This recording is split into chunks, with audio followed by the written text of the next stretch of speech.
Friends, இன்னைக்கு இந்த வீடியோவில் நம்ம கோயம்புத்தூர்ல இருந்து 2 hours அவேயில் இருக்க டாப் ஸ்லிப்ன்ற ஒரு அருமையான லொக்கேஷனில் ஜீப் சஃபாரி போக போகிறோம். டாப் ஸ்லிப்புங்கிறது ஆனைமலை ஹில்ஸுக்கு மேலே இருக்க ஒரு அருமையான ஃபாரஸ்ட் ரேஞ்சுங்க. அங்கே தான் நம்ம இப்போ ட்ராவல் பண்ணி போக போகிறோம். கோயம்புத்தூர்லேருந்து நீங்கள் டாப் ஸ்லிப் போனோம்னா ஃபஸ்ட்டு கோயம்புத்தூர்லேருந்து நீங்கள் பொள்ளாச்சி போயிட்டு பொள்ளாச்சியிலேருந்து ஆனைமலை டைகர் ரிசர்வ் செக் போஸ்ட்டில் உங்கள் வெஹிக்கிளுக்கும் உங்களுக்கும் ஒரு என்ட்ரி ஃபீஸ் பே பண்ணிவிட்டு ஆனைமலை ஹில்ஸு மேலே ஏறி டாப் ஸ்லிப்ன்ற ஒரு லொக்கேஷனை நீங்கள் ரீச் பண்ணலாம். அந்த ஃபாரஸ்ட் ரேஞ்சில் தான் நம்ம இப்போ ஜீப் சஃபாரி போக போகிறோம். கோயம்புத்தூரை விட்டு கொஞ்சம் தூரம் வெளியே வந்த உடனே கிராமம் மாதிரியான ஒரு அழகிய இடங்களுக்கு நாங்கள் வர ஆரம்பிச்சிட்டோம். எங்களை சுற்றி மரங்கள் சூழ ஆரம்பிச்சிருச்சு. எங்களோட லெஃப்ட்லேயும் ரைட்லேயும் தென்னை மரங்களாக இருந்தது. பார்க்கவே ஒரு அருமையான காட்சியாக இருந்தது. மண்டே டு ஃப்ரைடே சிட்டியில் ஸ்பெண்ட் பண்ணிவிட்டு இந்த மாதிரி கிராமம் மாதிரியான ஒரு ஏரியாவுக்கு வரும்போதே மைண்டு ரொம்ப ரிலாக்ஸாக இருக்குது. ஃப்ரெண்ட்ஸ், நீங்களும் ஒவ்வொரு வீக்கெண்டும் இது மாதிரி ட்ராவல் பண்ணணும்னு நான் ஆசைப்பட்றேன். டாப் ஸ்லிப் கிட்ட போக போக டிராஃபிக் ரொம்பவே குறைய ஆரம்பிச்சிருச்சு. அது போக ட்ரீஸ் ரொம்ப ஜாஸ்தியாக மாற ஆரம்பிச்சிருச்சு. ரோடு பயங்கர எம்டியாக இருந்தது. எங்களை சுற்றி நேச்சர் சரௌண்ட் பண்ணிருச்சு. இது ஒரு வெயில் அடிக்கிற சீசன்லே இங்கே பாருங்கள், ஒரு ஜங்கிள்குள்ளே போகிற மாதிரியான ஒரு எக்ஸ்பீரியன்ஸ் எங்களுக்கு கொடுக்க ஆரம்பிச்சிருச்சு.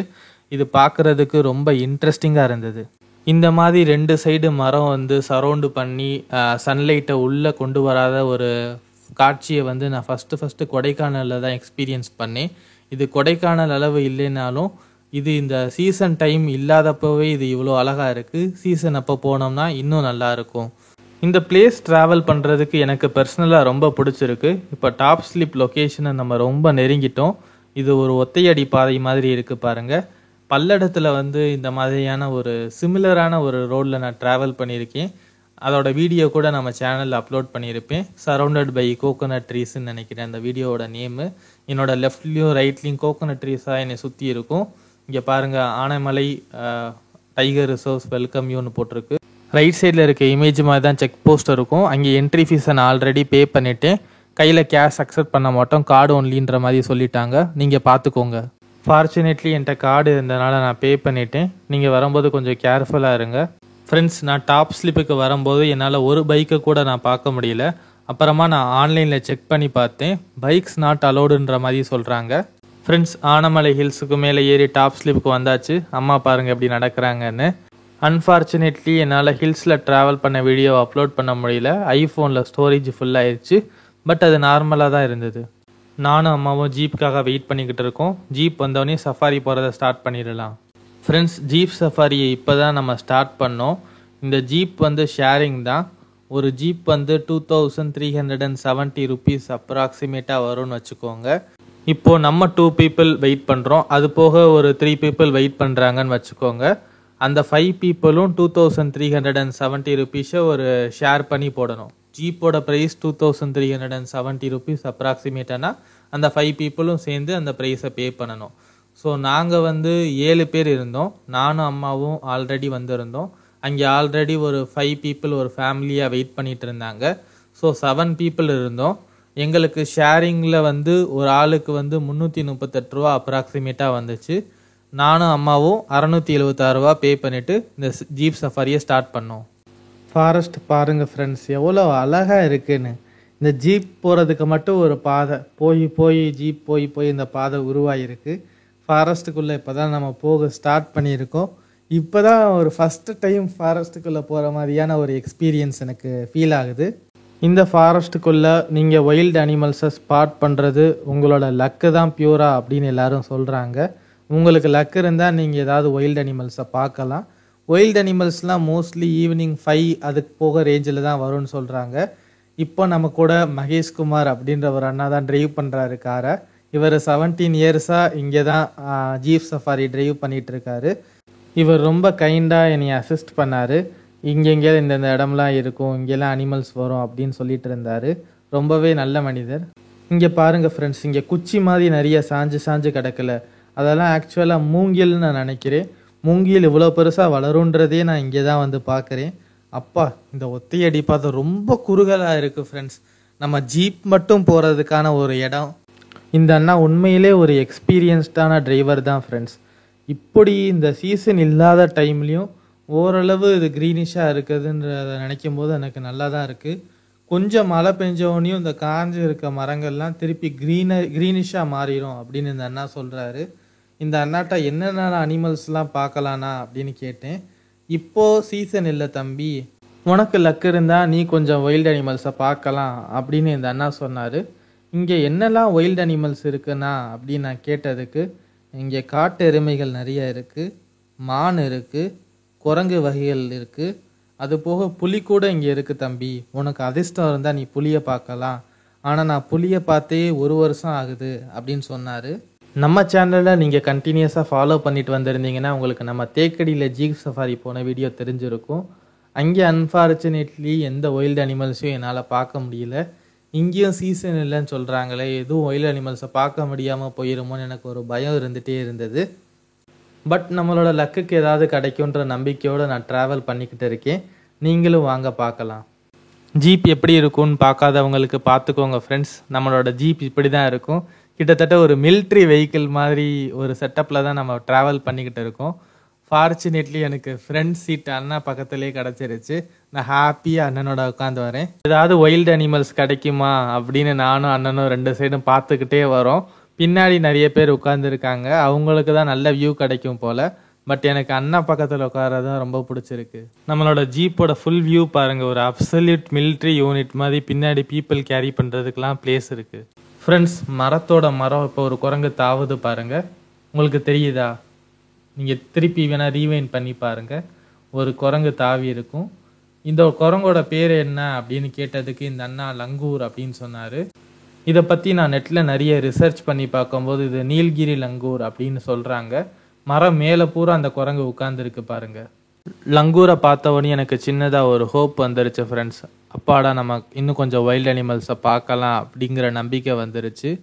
இந்த மரம்லாம் ரொம்ப நீள நீளமாக இருக்கே, இதெல்லாம் என்ன மரம்னா அப்படின்னு கேட்டதுக்கு அந்த அண்ணா, இதெல்லாம் தேக்கு மரம் தம்பி, ஆனால் இந்த மரங்களெல்லாம் வெட்ட மாட்டாங்க, இது ஃபாரஸ்ட்லேயே தான் இருக்கும்.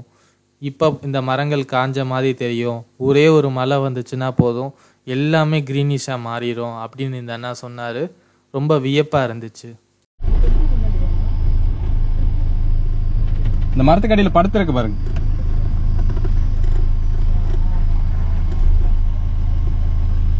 ஃப்ரெண்ட்ஸ், அந்த அண்ணனுக்கு அந்த சைடு நிறைய மான் இருக்குது. என்னால் நல்லா பார்க்க முடியுது. பட் கேமராவில் மான் எல்லாமே ரொம்ப குட்டி குட்டியாக தெரியுது. உங்களுக்கு தெரியுமா என்னன்னு கூட தெரியல. பட் அந்த மரத்து பக்கத்தில் கூட்டமாக நிறைய இருக்குது மான்கள். அதை பார்த்தா தெரியும். அண்ணா இப்போ வண்டியை நிறுத்துறாரு பாருங்க. உங்களுக்கு நான் ஆரோ மார்க் போட்டு காட்டுறேன், நீங்கள் எங்கே பார்க்கணுன்னு. அங்கே பார்த்தீங்கன்னா உங்களுக்கு மான் நிறைய தெரியும். அங்கே உங்களுக்கு தெரியலன்னா நீங்கள் ஃபீல் பண்ணாதீங்க ஃப்ரெண்ட்ஸ். இங்கே உங்களுக்கு ஒரு அழகான மான் தெரியுது பாருங்கள். தனியாக அது மட்டும் புல்லை தின்னுக்கிட்ட இருக்குது. கொஞ்ச நேரத்தில் இந்த மான் நம்மளையே பார்க்கும் பாருங்கள். நம்ம ஜீப்பையே ரொம்ப ஊத்து பார்க்கும் பாருங்களேன். திரும்ப போகுது பாருங்கள். ரொம்ப நேரம் இந்த மான் எங்களையே பார்த்துட்டு இருந்தது ஃப்ரெண்ட்ஸ். நம்ம என்ன பண்ண போகிறோம் அப்படின்னு ஆச்சரியமாக இந்த மான் நம்மளையே பார்த்துக்கிட்டு இருக்குது. கொஞ்ச நேரத்தில் மானுக்கு போர் அடித்தோடனே இந்த இடத்த காலி பண்ண ஆரம்பிச்சிருச்சு. நாங்களும் ஜீப்பை எடுத்துகிட்டு கிளம்ப ஆரம்பிச்சிட்டோம். இந்த ஜேர்னியோட ஃபைனல் டெஸ்டினேஷனுக்கு இப்போ நம்ம வந்துட்டோம் ஃப்ரெண்ட்ஸ். இங்கே தான் யானைகளை சாப்பாடு கொடுப்பாங்க, அவங்கள குளிப்பாட்டுவாங்க, எல்லாம் செய்வாங்க அப்படின்ற மாதிரி இந்த அண்ணா சொன்னார். இங்கே கொஞ்ச நேரம் ஜீப் எடுத்துகிட்டு இந்த வியூ பாயிண்ட்டை நம்ம சுற்றி பார்த்துட்டு வரலாம் அப்படின்னு பிளான் பண்ணியிருக்கோம். ஃப்ரெண்ட்ஸ், உங்களுக்கு இந்த வீடியோவில் மயில் தெரிஞ்சிச்சுன்னா கமெண்ட்டில் மென்ஷன் பண்ணுங்கள். அங்கே ஆரோ மார்க் போட்டு காட்டுறேன் பாருங்கள் மயில். இந்த மாதிரி எனக்கு பிடிச்ச ட்ராவலை நான் டாக்குமெண்ட் பண்ணி வச்சுக்கிறது எதுக்குன்னா, என்னோட கஷ்ட காலங்களில் நானே என்னோட வீடியோவை திரும்பி பார்ப்பேன். அது எனக்குள்ள ஒரு ஸ்மைலை திருப்பி கொண்டு வரும். ஒரு பெர்ஃபெக்டான விலாகிங் வீடியோ ஆடியன்ஸ் உங்களுக்கு நிறைய இன்ஃபர்மேஷனை கொடுக்கலாம். பட் இம்பர்ஃபெக்ஷன்ஸ் தான் விலாகிங்க்கு அழகாக சேர்க்கும்னு நான் பர்சனலாக ஃபீல் பண்ணுறேன்.